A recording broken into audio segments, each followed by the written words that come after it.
Hey now, I want to dedicate this is to all you. Ain't that the truth? I remember my ex, man. She talked mad shit about my job while we're eating nice dinner and buying bottles. I'm like, what the fuck you think gets you this shit?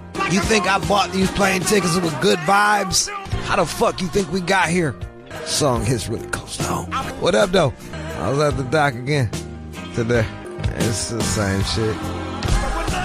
Same shit. I want to make a slight correction on that show intro. That was me responding to someone complaining that I wasn't. It wasn't just me out of the blue just screaming that I was sick.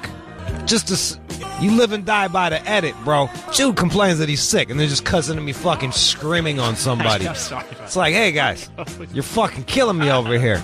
I was responding to somebody talking shit about me missing work to go to the doctor. You see how it's a little different? You sounded fairly angry. Subtleties. It's just subtleties. Hey champ, you gotta fuck. You gotta smash this weekend. You're not fucking? That's a potential thing that might happen. I don't know. I'll see what happens. I was just looking at the motel. Put him on the fucking phone. Call him up. You was looking at the motel.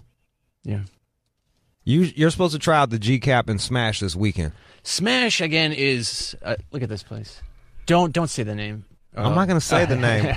Ooh, that shit looks sus. That's on Western? Way the fuck down on Western. Yep. I'm going to... What city is that? Gardena. Ain't that next to Compton? It is. I looked at the bus route. Yo, you got to take a bus down there? I'm not going to spend an Uber to go down there. We'll buddy. See. It's not going to be... You taking a bus to Gardena to try out a fucking G-Cap? Sketchy. Oh, champ. Guess what I brought you, though? A helper? Some dick pills from India. Nice. You're welcome. I will need them. That is an absolute must. You are welcome. All right, let's go back to Bobby Womack. If you think you're lonely now, you don't know about that shit right there. You lonely every fucking night. You get these motherfucking dick pills for this. Look at that review. Scam motel is more like it. Scam motel? What do they think they're going to get? What was this? Straight trash. You'll be up all night with the bull. But there are some other nice ones here. It's very nice and clean for such a discreet, quaint motel. You only need it for a couple hours, bro. Oh, I'm not going to do that for a couple hours. This is going to be an in and out kind of thing. An hour? If that. You got scissors? What she's going to do for sure is put it on. And we'll see what happens after that. This is not what we bargained for. I want you to get Charlie on the phone for tomorrow. Why are you looking off in the distance, John? I'll call him myself. Just get him on the phone tomorrow. Yes. I can do that. God. No. Corniest man in all of hip-hop. It's not a problem. Corniest man in all of hip-hop. Killing me. Good luck cutting that shit, right? Chris trying to chop up the dick pills for you. Chop them up? I bought the whole pack. I didn't want to lose them, so... Don't mangle that, Chris. I need that.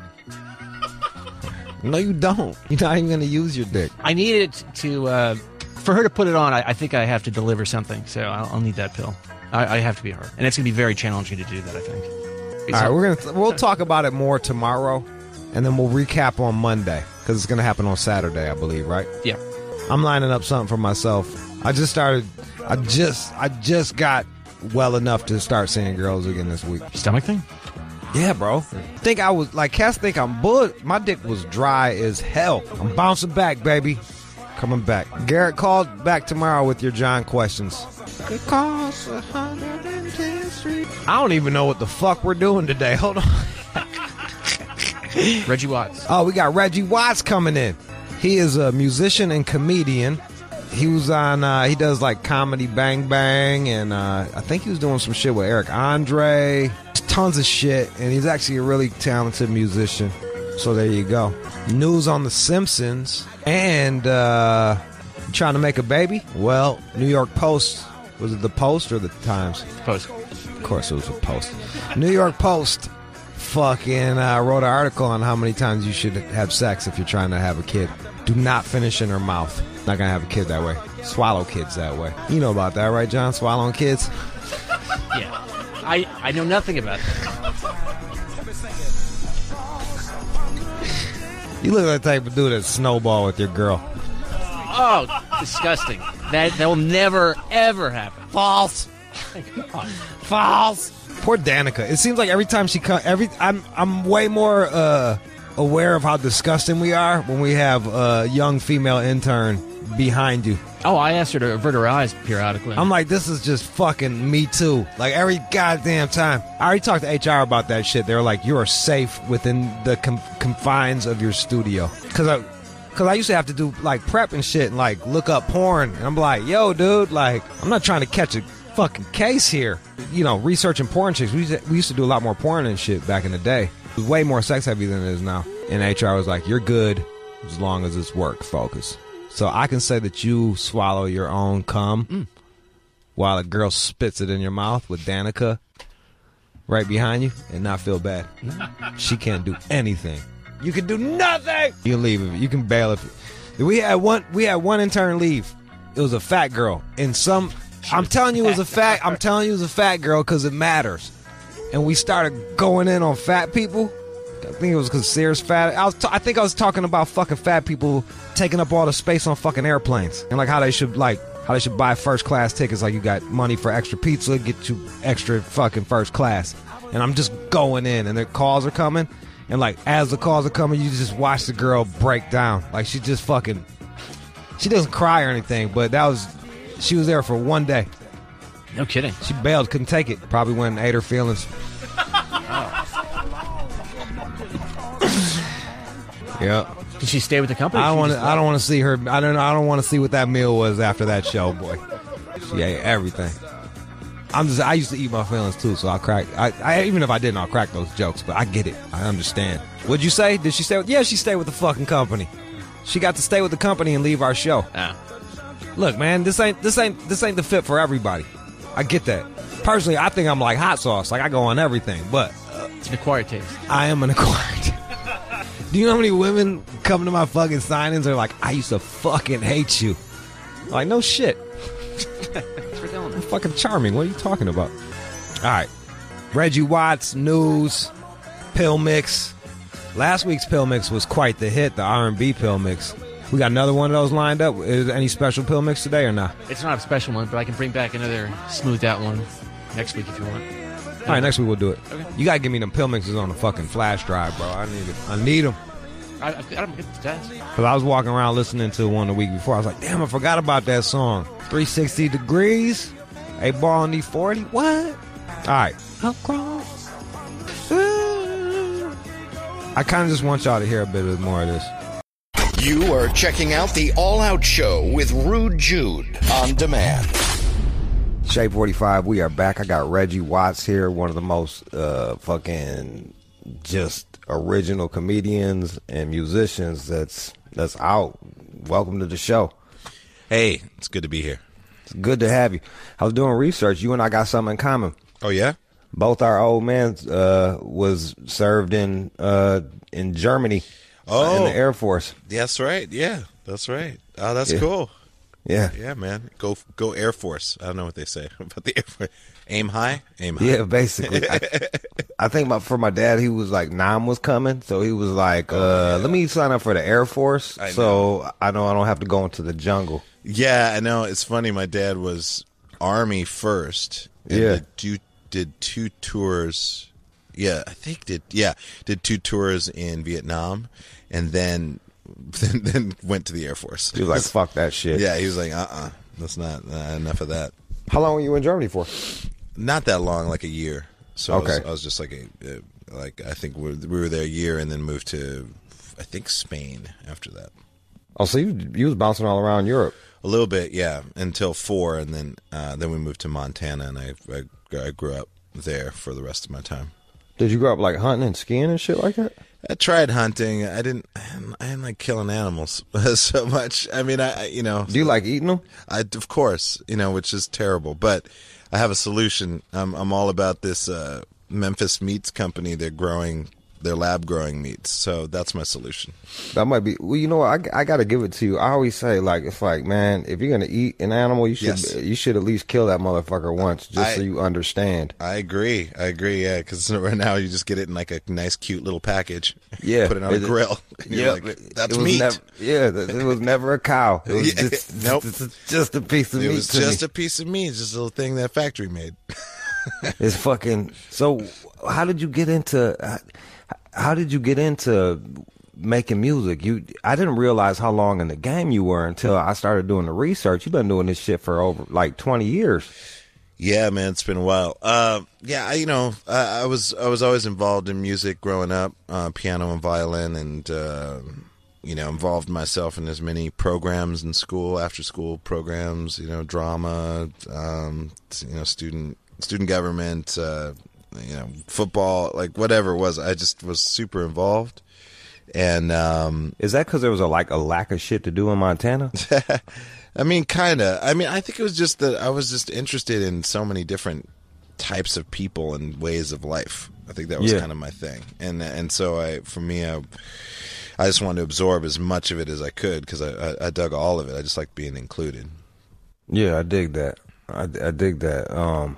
And you still fucking with Eric Andre?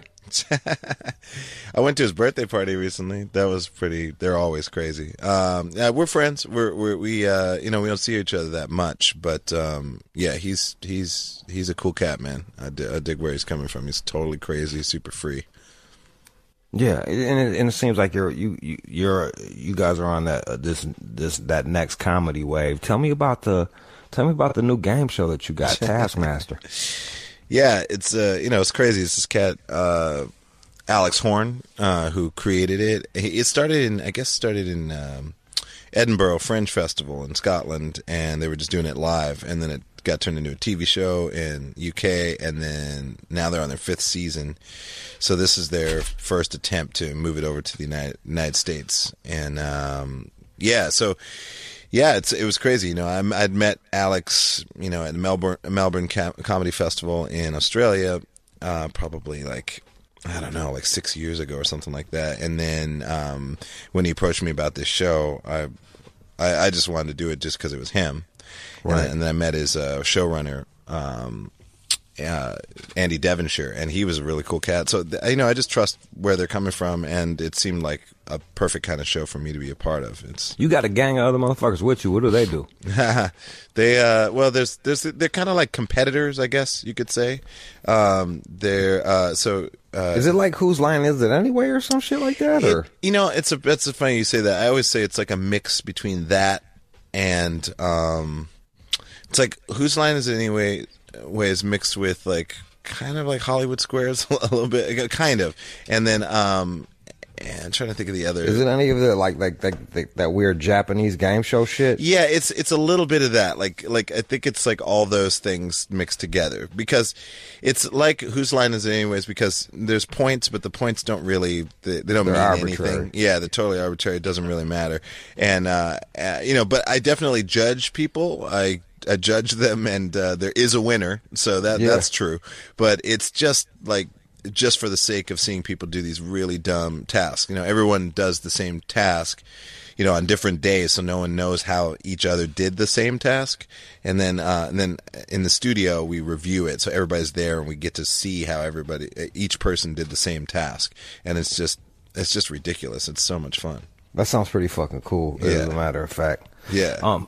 I kind of wanted, I hope you don't mind this, I kind of wanted to, do you mind like John Maddening your way through what you do for like cats that don't know? Because you take beatboxing to like beyond, like you go beyond beatboxing. It's such an integral part of hip hop, what we grew up with the Dougie Fresh and the Fat Boys, and such. Were you influenced by them?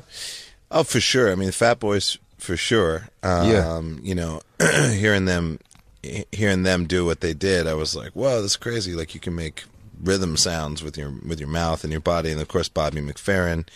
And what about Billy Stewart? I don't know Billy Stewart. He did Summertime. You might dig him. He was like, like he was like a 60s, 50s, 60s like doo-wop, like sitting in the car waiting for you, dude. Like, oh, cool. You might dig him. You should check him out. All right. Yeah, I'll check him out. Yeah, I love that, Billy Stewart. Yeah, yeah. I mean, it's like, you know, that idea of taking your voice and oh, you know, and the other guy, really huge influence was Michael Winslow. Was that the cat from Police Academy? Yeah, he was a beast. Yeah, and that guy was just insane. And I actually got to do a gig with him like years ago at in San Francisco. It was pretty crazy. But what was that like? I mean, it was insane. He's got kind of like he's got like this childlike perspective on the world, like kind of like he just has to, like, he has to perform all the time, you know what I mean? Like his mind is so in that mode, and he's always like imitating sounds all the time. So it's really cool. It's like he's kind of like me, like the way that how I'm fascinated with things, but like on like turn it up 10,000 degrees. But he's amazing. But yeah, I mean those cats definitely inspired me to start like imitating, you know, things, try to get my voice to sound like other people, try to get to sound like machines and sound effects and all that stuff. That's fucking dope. Yeah. And then what you did is you took it next level. You took it and you tied it in with technology, and was able to really push it to a whole nother, like, just to a whole nother level. Yeah, man. I mean, it was it was crazy. I mean, you know, once I figured out, you know, looping, and being able to record my voice and, you know, have that loop and then add to it. Yeah, that added a whole new level to it, because then I could do compositions, you know, or at least, you know, some kind of a track type of thing that I could improvise over, and that really helped a lot. Can we play a bit of it just so people can understand what we're talking about? We pulled up. I got a little bit, and you can fucking just John Madden your way through this shit, like break it down, like Sure. circle shit with the yellow pen. All right. So what's this right here? This is just. Are you live right now? Yeah, I'm live at this place, this event called Pop Tech, which is kind of like a TED-like technology. Like a TED Talk. Yeah, kind of, but it's like its own thing in Camden, Maine. And so I have my looper, and my loopers, you know, I'd laid down a couple layers of bass line and a drum line, and now I'm just improvising over it, and it's got a delay effect, so I can... That's almost like dub shit. Totally, just super, super dubby, yeah. And, you know, and I never know what I'm going to do until now, I is start. that live you singing on top of that? Yeah. I'm just using an effect. Yeah. That's dope. Yeah, and it's like it's a simple looper because I can't really pull tracks out separately. I just kind of have to stick with what I have. How many tracks can you go per, like, what is it, like a 4-track or? No, it's not a 4-track. It's just it's one track. So no shit. Yeah, it's just a stereo. It's a looper. It'll like output in stereo, but basically I'm just, when I start looping things, like if I do a drum beat and then I start looping that and then I add a bass line, like, you can't take it away. There's no way to undo it. You just have to stick with what you've recorded. So, and then if I keep adding tons and tons and tons of stuff to the loop, like keep recording stuff over it, the earlier stuff starts to get weaker because it needs to. It only has so much memory, so that's the way that it saves memory. So it like starts erasing things from the past. But usually I only put down like 2 or 3 layers. But that adds for a natural progression too. It allows you to kind of like push the song into a different direction, I imagine, huh? Yeah, I mean, you know, it's one thing that I've always wanted to try to do is just keep it recording, like just keep the record channel open and then just have it evolve constantly. I haven't really done that live before, but I've thought about it. But now that I'm remembering it, maybe I'll try that now. We got Reggie Watts, incredible musician. He could play fucking violin, piano, and like how many instruments you play? I mean, I technically only play. I mean, I play violin a little bit, but keyboard's my main thing, and synthesizers. What'd you grow up listening to? Man, I listen to everything. I mean, my mother's French, so she would have her French folk music or European folk music like Nana Mouskouri and Edith Piaf, and or that's Julio. what's Edith Piaf? What, the La Rose? Is that La Vie en Rose. Yeah, okay. That's the most famous, French, probably most famous French song. People hear it all the time when they go to Paris. So she listened to that. My dad listened to. My mom liked what my dad listened to too, but my dad was like a huge jazz head, so he listened to Cannonball Adderley and. I was just listening to him today. He's so bad, man. He's so good. And the classics, Miles Davis and Coltrane, of course. And, Pharoah Sanders, I imagine. Yeah, Pharoah Sanders, and also, was it Bobby? I can't remember his name right now. But, and they also love, like, Nat King Cole and, James Brown. You're well-rounded. Yeah, and then top 40, all the way from... the late 70s all the way through the 80s. So we were kind of really lucky with our fucking top 40. Oh man, like our top 40 musicians could actually fucking play. I know what I mean? I like know, they could man. play. I know it was like it was just a different time. I mean, even when people were like that cheesy Phil Collins or whatever, it's like, yeah, Phil Collins came from a fusion band. Yeah, he was the drummer for Genesis. Yeah, it's like Genesis was like one of the heaviest bands. Those are real musicians. It's times have changed, but I definitely feel so lucky that I got to at least experience they'd be like the top 10, and you're like, oh, okay, it's Shaka Khan, it's Anthrax. Right. It's it was so mixed up, and you'd have Michael Jackson on there, and you'd have what's his name with Phil Collins and Mike and the Mechanics. There's Mike and of course Mike and the Mechanics, or Peter Gabriel, White Snake. Oh yeah, I was a huge White Snake fan. I love Night Ranger. I was a huge Sister Christian, bro. Sister Christian, man. It's about this, like watching this young sister go out fucking with boys. It's fucking great. Oh man, I mean, it's like all that stuff was so great. Or Brian was not the other guy. What's his name? Brian. Which one? Brian Ferry? No. I'm thinking of Brian Adams instead of Ryan Adams. I always felt so bad for Ryan Adams. I'm just like Brian. Dog. Heaven. That's still my jam. Like to this day, bro. Like, oh man. Oh, what's that song that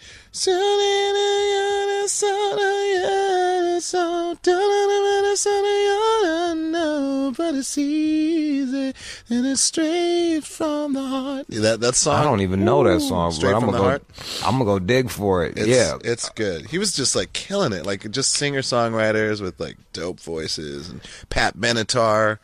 And man, all that stuff, man. The Cure, it was everything. Everybody was killing it. Pointer Sisters, Neutron Dance. I mean, come on. It's crazy. Even like cats that I wasn't crazy about, like I couldn't shit on. I'd be like, well, they can play. Totally. It's not my taste, but they can play. Like, what am I gonna fucking say about that? I know. That was the thing. You're just like Lita Ford. Yeah, she's kind of weird, but man, she can play guitar though, man. And that chorus is catchy. You know what I mean? Yeah. It's like nowadays, it's like, whoa, check out that dude pressing that space bar. Whoa, you guys see that guy pressing the third to the left square on that grid? So that's hooked to a laptop right now.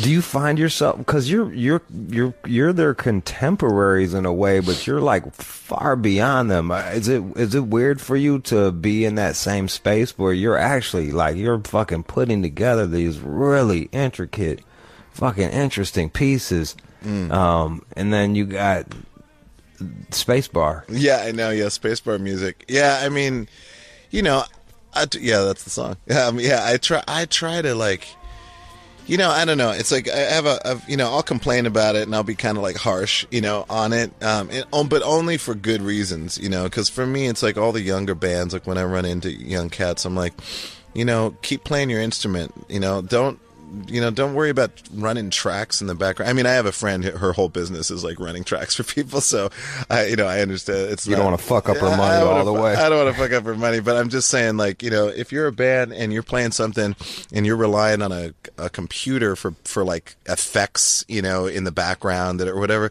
it's like when you're playing to a track, you're getting rid of a lot of feel. And people can create feel over a track, and obviously people record with click tracks in the studio all the time. That's been going on since the 80s. But generally, the best recordings and the best performances don't have click tracks. They're not on a click track. They're just playing from their human emotion. And so I try to encourage people to just like, stay dangerous and play your own instruments. And that's where that funk comes from. The funk comes from like the mistakes. It's the little mistakes that gives the music the texture. Absolutely. You were just talking about click tracks. To your point, also, like, I remember Phil Collins was talking about In the Air Tonight. He said it was very important for him to have the drum machine because he wanted it to feel like methodical, like this fucking boom, boom, boom, like coming, like he did it for a reason. It wasn't like he can't play drums. He wanted that fucking, he wanted that drum machine feel, and it worked, like it was on the track. You know what I mean? Like the drum machine was the track, I mean, it was part of the track, but then he came in over it. You know what I mean? Yeah, of course. And that was happening with Shuggie Otis used drum machines all the time. Sly and the Family Stone. Like that was like those organ based drum machines that came. That was like organs. that early sound, which is really, JJ Cale would use it as well. Like, and it just creates it creates this weird, kind of a really cool sound, man. Yeah, it's like a vibe, it's like when you hear it, you're like, oh, that's cool. Like, it just sounds good. I mean, ultimately whatever sounds good is awesome. But think about how you're going to play that live, I mean, because that's always the question, right? People are like, well, we put a lot of weird stuff on this track and people are going to be expecting it. So I guess let's just run tracks. It's like, I was watching a documentary. The Who had a problem with that because they were doing a lot of like that pre-programmed shit, so they couldn't, right. They couldn't get away. They couldn't go fucking wail on the guitar for a minute because they had to stay within the synth, within the program synth. Yeah, with the arpeggiator running, like, boop, boop, boop, boop, boop, boop, boop, boop, boop, and they're like, how do I play inside? We've trapped ourselves. I mean, yeah, of course, but the thing is, like, with music, I mean, like, Devo's a great example of a band. Like, that band should be running tracks. Yeah. But they're playing everything by hand live. I mean, all that stuff is live. And they are one of the tightest bands in the universe. You put them next to, like, almost, I mean, still to this day, even though they've lost a couple members, if you see a Devo show, I swear, they're tighter than probably 90% of the new bands out there right now. And did you tour with them? I did, yeah. I did 6 dates with them. What was that like, man? I mean, that was a huge honor, and it was incredible. I mean, they played twice in each city, and they played 2 different albums on each night, a different album on each night. And and it was just, I mean, seeing them play, seeing them perform, it was just so inspirational, man. Like, I can't say it. Or like LCD Sound System did the same thing. Like, they're not running any tracks. They have drum machines, but everybody, it's all hands on deck. If they need an extra hand, they'll literally get someone from production to go out and play a keyboard part. You know what I mean? Like, it's so fun to, like, just play music as human beings. Like, the track thing is, even when I'm playing with Wahada, we have this album coming out with me and John Tejada. Like, when we play live, he's playing I think it's called an Octatrack from Electron, and there's no laptop on stage. It's just its own box that has all of our samples inside of it, and he's triggering stuff live and doing live filter sweeps. To me, that's like the edge for me. You know what I mean? Like, he's still playing the machine. I'm still manipulating my own effects and singing live. It's still live music, but it's being produced live. It's not just pressing spacebar and like tracks running and then playing over it. So you're a musician that's utilizing technology as opposed to somebody that's having technology cover up the holes in their game. Kind of. Yeah, exactly. Exactly. Because then that's like real. Then, like, why are you making music? You got to ask yourself that. Yo, Chris, pull up a Shuggie Otis so they can hear it with the little clicky track thing. That, oh yeah, it was the Strawberry Letter. 23. Yeah, that was him before Brothers Johnson, right? I think that's the one. Yeah, that's the one. We over here just talking music, man. We over here talking music. Oh yeah, with the real musician, Reggie Watts, musician, comedian, the show's Taskmaster. The new album Casual High Technology coming out May 11th. Here, pull this up. This is I don't know if this is. No, this. Oh, it is. Yeah. I think there's a live. There might be a live hi-hat, but the bass is a. Now what? I think so. There's another song. There are a lot of other songs where it's really obviously an organ-based. I forget what they were called, like they're rhythm composers or whatever they were called. Chris, pull up "Cherry" by J.J. Cale. I'll show you how a country dude used the same technology. Really? Yeah.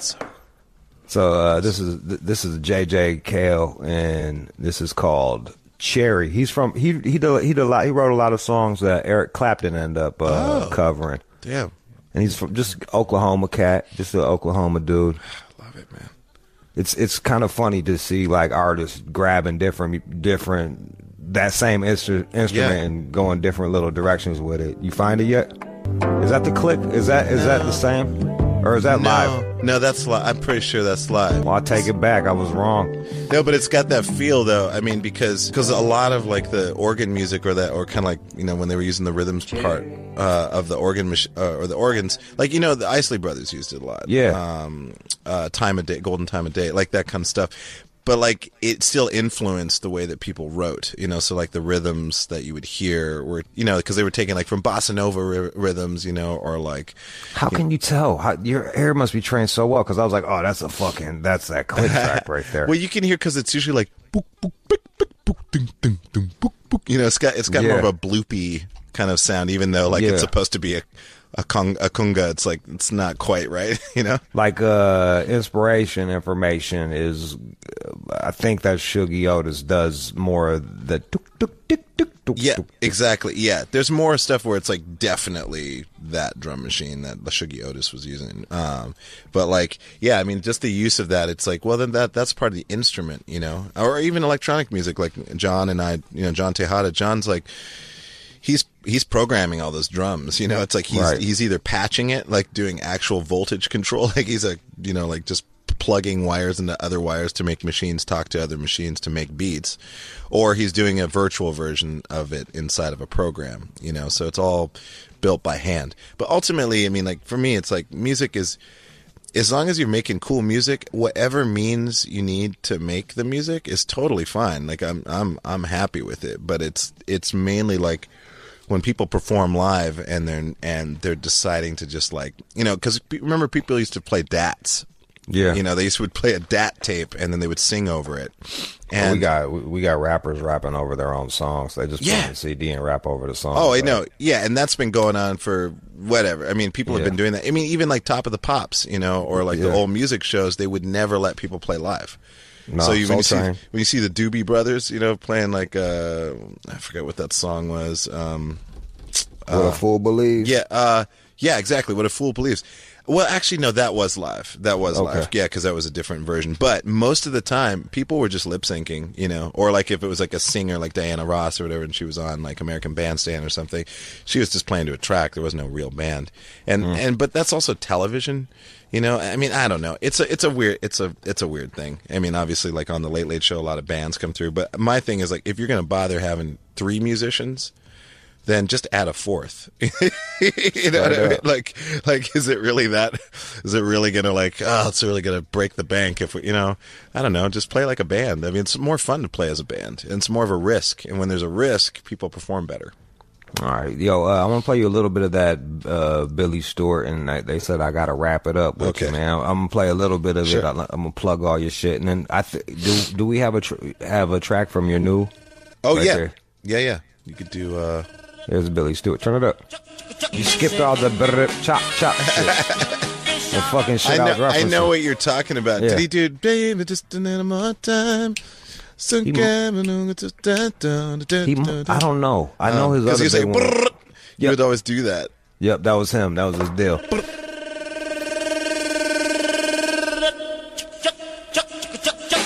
Yeah. Yeah, I mean, you could just isolate that, make that groove. So tell me, all right, you can fade out of that. So tell me the song that we're going to be playing for you, and what's it a little bit about it? Yeah, I don't know if you have the whole record or not. I guess, I mean, you could do Runnin', which is the track that's been out for a little while. Runnin' is it's a track I did at this radio show called The Lot Radio. It's like a kind of a tiny, almost pirate radio. It's not really pirate radio. It's just a digital radio station out of Williamsburg, and I did an hour-long set there and kind of just improvised this song using a little keyboard. And we basically took the loop that I made from that, hooked it up to his computer, he sucked it in, and then he kind of like polished it up and added a bunch of stuff, and then I sang over it, and it's really cool. It's almost like a juke tempo, I guess. Yeah. You know, it's like fast house. And Chicago shit. Yeah, it's like Chicago, but like that fast shit. It's I really love it how it came out. It really makes me feel like driving fast at night, you know, but like joyfully. Fucking A. Reggie Watch, y'all. The show Taskmaster, that premieres April 27th, and the album drops May 11th. I appreciate you coming on here, man. Man, constantly. This is great. Cool. You are checking out the All Out Show with Rude Jude on demand. And now, it's time for News from the Chin with John C. Matthews. The New York Post put together a helpful article here about how much sex you should be having if you want to make a baby. Every day. That's a good start. I would fuck every day. It just seems like... What a stupid fucking article. Why? I disagree. People out there need to know. Go until they're pregnant. Well, that's a good finish line. Mama told me never stop till I get a nut. You don't even know about that shit. Corniest man in hip-hop. Don't even know Tupac when I misquote him. A couple's trying to have a baby have sex an average of 78 times before becoming pregnant. Damn, son. Yeah. That's some bullshit, man. I got chicks pregnant mad times. And that's not even like bragging. It's on accident. How many times? 5. Or 6.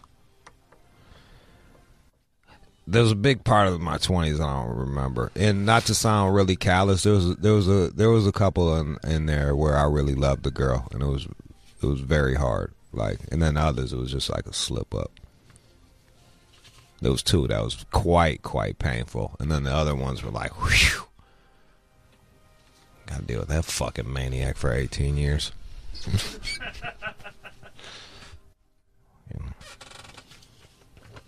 Typically takes a total of 185 days from deciding to conceive to getting a positive pregnancy test. And that's about 6 months and 3 days. So how many? So you got to fuck 78 times in 6 months? That's what they're doing? Looks like it. So now I got to do fucking math. What was that, 10? That's a little more than 10 times a month. You nailed it. Well, because I'm like fucking Rain Man when it comes to division. That's bullshit. Bro, you don't want no kid. You don't want no... If you're only fucking 10 times a month, you don't want no fucking kid. It's more like 13, but yeah. Whatever. Why you sharpshooting me, John? Sorry. So I got the information. Bro, that's every day. You just got to go in every fucking day. Well, some view it as a chore, and it's no longer fun. Make it fun. I don't know. Get whips and, I don't know, role play. One time, like, back in the day, I pretended like this girl I was seeing was a hooker. I just put her on the side of the street, and I picked her up. Smashed her in the fucking car. Gave her some money. Shit like that. Just fun. Yeah, that's fine. Then we went and fucking had Olive Garden or something like that. Because it was broke. All you can eat breadsticks. Shit was fire. The salad. Can you think of the most popular position to conceive? I don't know. Probably missionary because that's what everyone does. That's correct. Yeah. Used by 3/4 of couples. Hey. And the second best baby-making position, doggy style. Raka, raka. And the third, something called the eagle. I think that's how I made my kid, was from the back. I'm a from the back dad. It worked. I'm sure I don't gotta worry about her listening. She fucking is a college student. They don't listen to that shit. And then, of course, the eagle. What the fuck is the eagle? I have to look it up. See. Just that. All right, so you stacked it. He's got it in her ass. He's never going to get her pregnant that way. That's a bad example. Show me a different one. Okay, there we go. Stacking them legs. So you basically, it's like missionary, but you're straight up. You're, what is it? Instead of parallel to them, you're perpendicular. Described here is where the woman lies flat while the man kneels and holds her legs up high. So that's just on loop, I see. Yeah, sorry. So you ain't give me no one can hear me fucking watching a silent film. Just a little gift. John. Just a little. Like, give me a grunt or two while I'm. You don't do it now. I'm just critiquing you as we go. Right. Got it. So, like, I don't know, just throwing it out there. If you're gonna show me something, you might want sound in the background since we are on a radio show. That's like, true. Eagle. Give me that eagle. Take that eagle. How often do you pull out the eagle? Is that in your repertoire? I stack legs. It's all about, it's just angles. You got to work angles. Sorry. I don't need to hear it now, sorry. John. It's fucking weird now. I wasn't even looking at it. Just got moans in my ears. All right, so there you go. I'm not a doctor, but if you want to get your girl pregnant, and ladies, if you want to get pregnant, you're going to do it more than 13 times a month. Excuse me, please. Life is busy. You know what the worst part about it is, man? I know, like, I got homies that are really smart and fucking, they've worked hard in life and they've waited a while and they have a hell of a time conceiving. And then me and all my idiot friends, we just mad kids. It's literally idiocracy. Like, my fucking super smart, high IQ friends, they got to go to doctors and they're fucking doing me. Yeah. My dumb ass. Fucking 5 pregnancies before I was 25. Like, please. Fucking sucks, man. Life ain't fair. Life ain't fair. There's a lot of people who go, yeah. They're saying here 5% of the people talked to use more unorthodox methods, including fertility spells, whatever the fuck that is, and gender prediction calendars. So, like, if you fuck on a Tuesday, you're going to have a daughter? I guess. Oh, I can't wait to see those fucking... Yeah, we need more of those people fucking reproducing. For a fertility spell. They said different positions give you different babies. I remember hearing that shit back in the day. That can't be real. I don't think it is, John. I'm just telling you other fucking... I heard if you drank a Coke afterwards or some shit, you could not get pregnant, so... That led to a lot of teen pregnancies around me. It was something about a Coke. Maybe douching with it. I'm not sure. I've done the vitamin C up there before. Just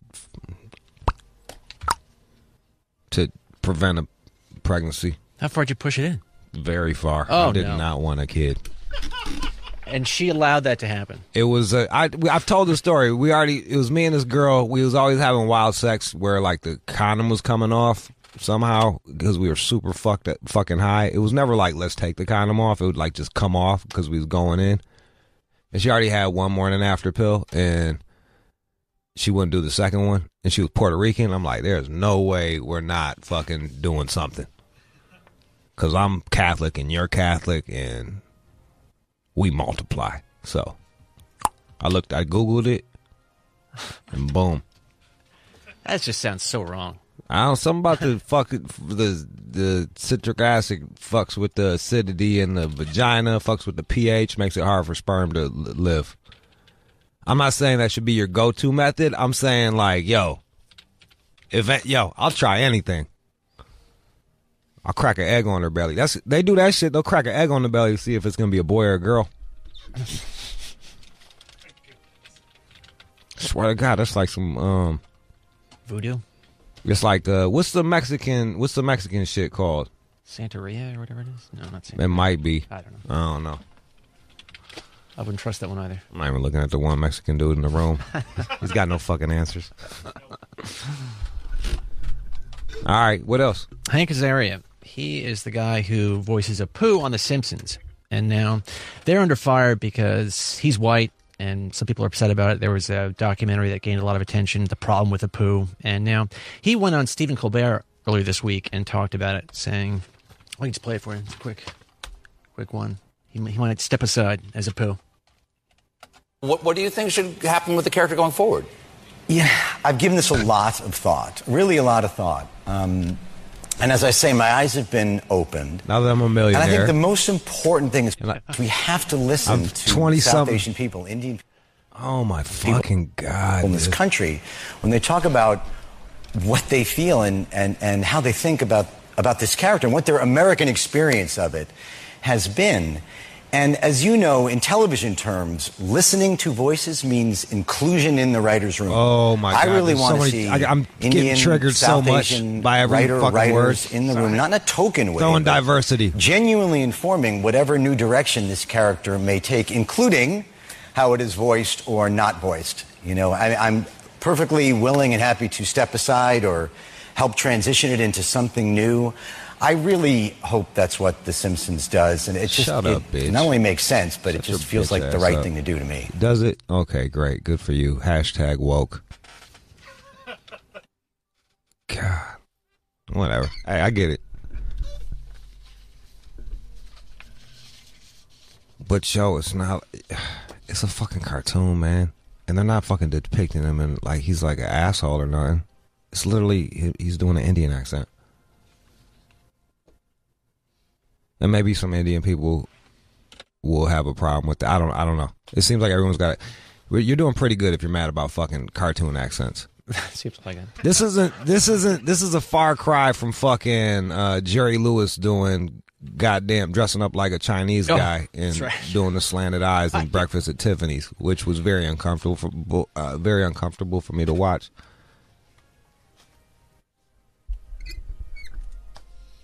But this isn't going away. It just seems to be gaining steam. That's why I'm like, yo, dude, the more you give an inch and motherfucker, next thing you know, they taking shit like, yo, I hear what you saying, but like, get in where the fuck you fit in. And I hate to fucking be the bearer of bad news, but it's not like Indian motherfuckers don't be in convenience stores. The 7-Eleven by my crib. And guess what they sound like? Apu. I don't like, what if they got an Indian dude to come in and sound exactly the same? Would they be happy then? Yes. Would they? All right, are we going to get to the point where fucking only people of that race can play that race? Probably. Is that it? So I don't get to see Andy Garcia fucking playing an Italian in a mobster movie now? James Caan can't play. He's a Jew. He can't play Italian. He was the best fucking Sonny. Don't come at me with no black James Bond. I do started off as white. What? That's appropriation. Don't appropriate, James. You see how fucking stupid this fucking wormhole that you just this rabbit hole that you can go down? A political correctness? It's just control disguised by political correctness. You know what came up with political correctness? Mao. Yeah.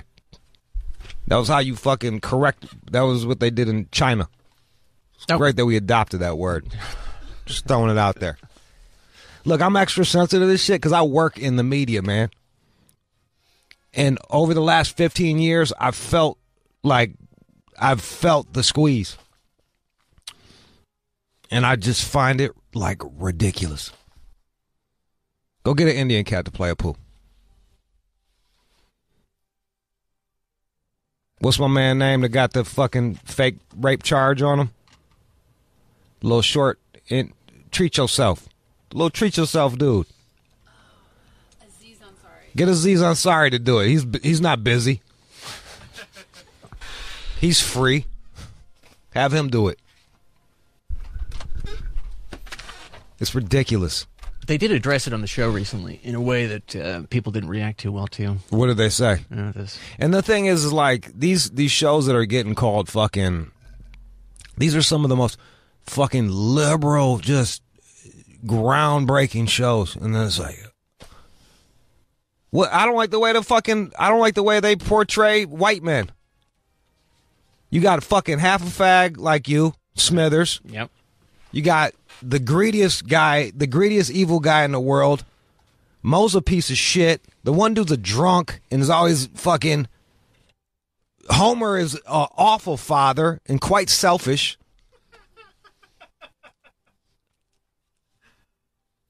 Am I wrong? No, those are good stereotypes. Fucking what? You just know how to fucking just get under my skin. Just fucking give me that story. I'm not Smithers. You are Smithers. I'm not Smithers. You're Smithers like a motherfucker. Yeah, fucking all that fucking weird. Fuck yeah, look how uptight you are, Smithers. Oh, but here's Lisa talking about it briefly on the show. I don't give a fuck. All Don't right. play it for me. All right. Fuck her. Fuck Lisa. Lisa supports me? All right, let me hear Lisa. Does she support me? Yeah. All right, let's hear. Something that started decades ago and was applauded and inoffensive is now politically incorrect. All right, okay. What can you do?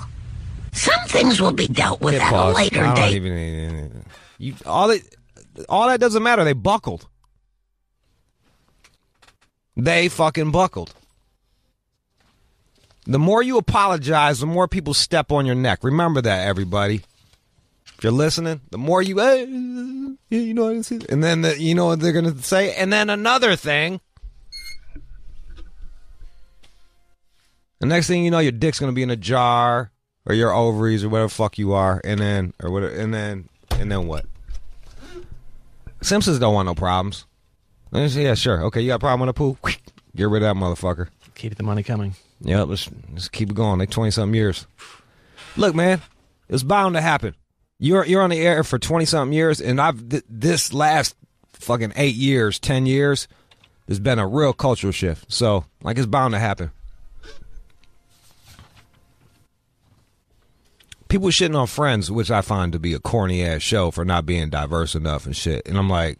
I remember that, right? And they're like, oh, he's homophobic. We're like, no, they're actually using his homophobia to push gay issues, you fucking moron. But you came after the fact, so you don't even fucking realize it. Genius. All right, what else you got? Got some good news for you. And now, time for good news. Look at that. Sorry. A little loud. Jesus sorry. Christ, John. I'm sorry. Well, that's what I'm going to make the point. Here comes some good news. So if you're good at esports, video games, there are now universities that are offering up scholarships to top Fortnite players. I thought you said it was good news, man. What's wrong with that? Like, tell me about a baby bunny that had cancer and then went through chemo and now he's, like, living from cancer. You're like, now on good news, you can fucking... If you're a video game guy, you can go, or gal, you can go out there and get a scholarship. That's good. That's good. That's inherently good. They give them scholarships for playing video games? Yeah. All right, fine. That's awesome. Hey. Come on. And so, specifically... That's just what we need. More gamers. Some of those guys are making major money. Major money. Playing video games. They should give them to dope dealers, too. They make major money. And they actually provide a fucking service to the goddamn area. Where am I get my drugs? No, that's cool. That's awesome. Look, and there's we got a ton of gamers. Gaming is a big part of the society, so, like, fucking awesome. And this university, Ashland University in Ohio, is one of 66 colleges and universities in the U.S. that have joined the National Association of Collegiate Esports since it was founded in 2016. It's a money grab. Yeah. This is a money grab. They're gonna start little teams. This is just colleges shifting over to make some money off of video games. Do you play any video games anymore? My old man wouldn't let me, dog. I didn't have any video games. I had Nintendo, and then he saw me not doing shit, and he was like, nope. Go outside. But you must have a system at your place, no? No, I don't have video games, bro. Just kind of figured you would. No, I have drugs. I do drugs. I don't do video games. I do drugs. Perhaps I should take up video games. It might be more. Hey, look. And some of my most high functioning friends play video games. Some of my most fucking people who can run laps around my brain play video games. So maybe there's something there. And the fact that you have to be you have to be that good. I'm sure that is in some way showing some type of fucking high IQ. So that's great. Sweet. That was good news. Thanks for telling me about that good ass news. I stand by it. It's good. Good ass news. It is. I feel better already. Just tell me about bunnies next time. All right. I'll find some cute animals for you. Yeah, man. I can't believe you want to hear it. Fine. I can't believe that you don't want to hear that. Because didn't you just see, like, you saw what I did with that. I just took it and got real cynical, and I was like, they're just using this is a money grab. They're structuring themselves to have like video game fucking tournaments and making money off of it. That's exactly what I went to. Well, you're cynical. What can I say?